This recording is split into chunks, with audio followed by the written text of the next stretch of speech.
To this chat now, the Agriculture Minister John Steenhuisen has backed regional poultry import bans to help stop the spread of bird flu, saying that it is key to protecting South Africa's food security. He also announced the start of the country's first mass poultry vaccination campaign, focusing on commercial farms in high-risk areas to avoid more culling. Alongside this, over 900,000 vaccines for food and mouth disease are being rolled out. For more on this, we are now joined by Dipepeneneng Serage, who is the Deputy Director General for Agricultural Production, Biosecurity and Natural Resources Management. Mr. Serage, very good morning to you. Thank you so much for making time for us this morning. With this endorsement of a regionalization approach, does this mean that we could see the ban on imports from Brazil being lifted? Yes, good morning, and thank you very much for having us. Yes, the whole world is moving towards a regionalization approach. And with that, basically, just so that everybody understands, with that is the understanding that one state of Brazil in this specific case is experiencing an outbreak. That doesn't mean all other states are.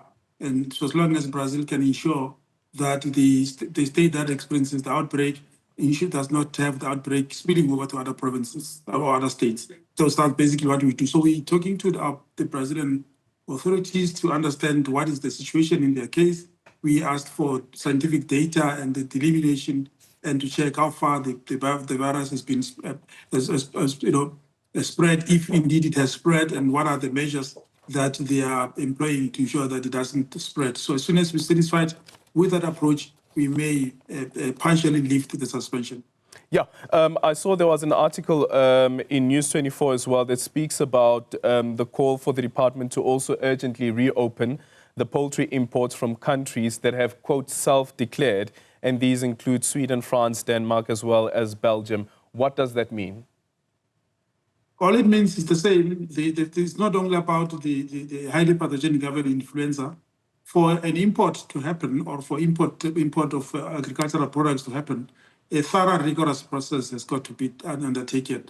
The fact that one country has self-declared does not automatically lead to us opening. We still have to conduct our own due diligence, still have to get data, scientific data, like we are expecting Brazil to provide. So as soon as we get that data and we're satisfied, and as you know, trade is not only an agricultural function, but the development of trade, industrial competition has got to come in. There's got to be that discussion happening, and agriculture only comes once the bilateral agreements at the country level have already been concluded. So yes, as soon as those are done, we could have importation from other countries without mentioning any, as long as the bilateral agreements have been signed, and if those countries do not have outbreaks going on at the time when we open the import. Yeah, and what's the situation like currently in the country with this avian flu, and what variants are we looking at?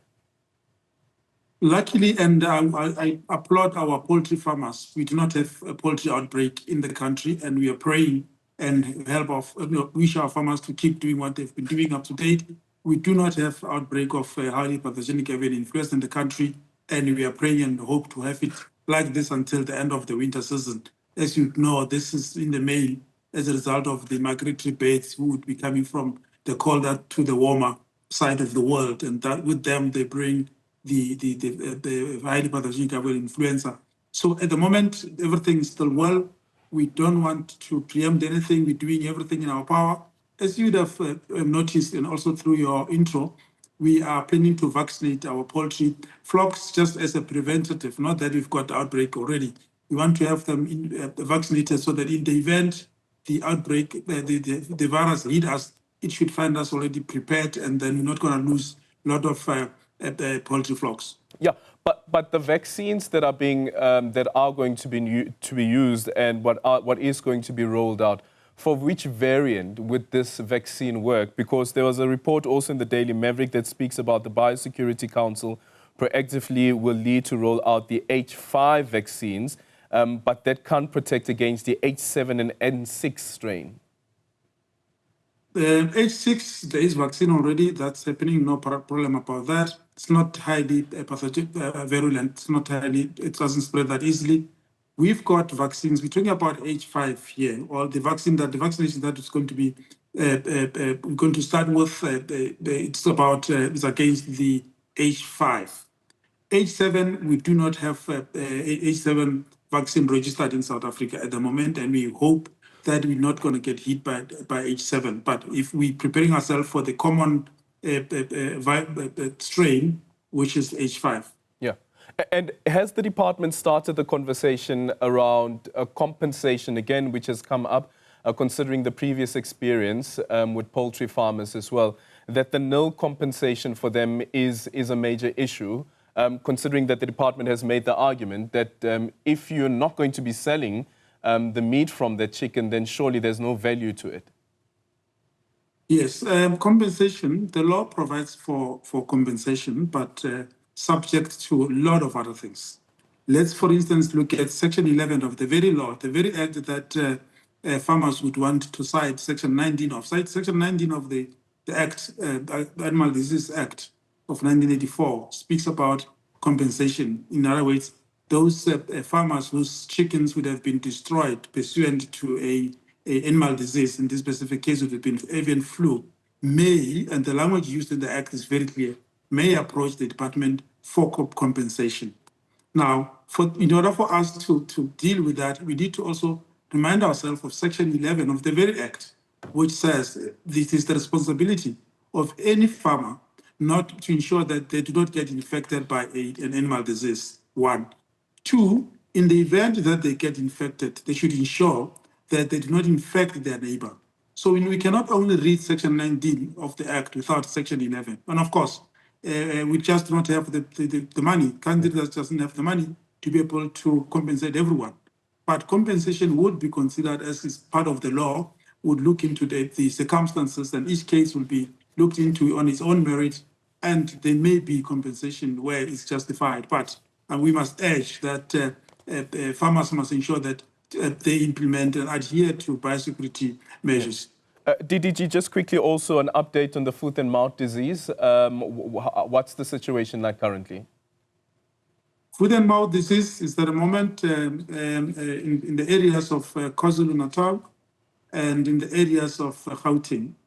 KwaZulu-Natal, Limpopo, and Mpumalanga are areas that are prone to foot and mouth disease. The reason is because they border, KZN borders Poultry, so they easily pass the foot and mouth disease. Now, when you have an outbreak in these three provinces, we're not alarmed. We spoke of the vaccines that we've ordered.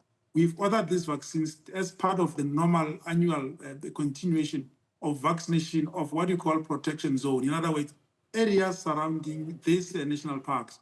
We created what we call a zone. That's where animals, livestock in those areas have got to be vaccinated to ensure that in the event they get infected from the buffaloes from the nearby parks, they themselves do not pass the virus to the inland of the country. So that's why we ordered vaccines, 900 doses of vaccines. We still continue to order others, other doses, increase these ones. But the intention really is to ensure that we vaccinate along the areas of the KZN, Mpumalanga, and Limpopo. We happen to have an outbreak in Gauteng, which was not expected, but we think we should be able to contain it because we're just going to have to ensure that we vaccinate Gauteng as well, so that those that are positive do not pass on the virus. All right, DDG, thank you so much for your time. Dipepeneneng, Serage is the Department of Agriculture's DDG.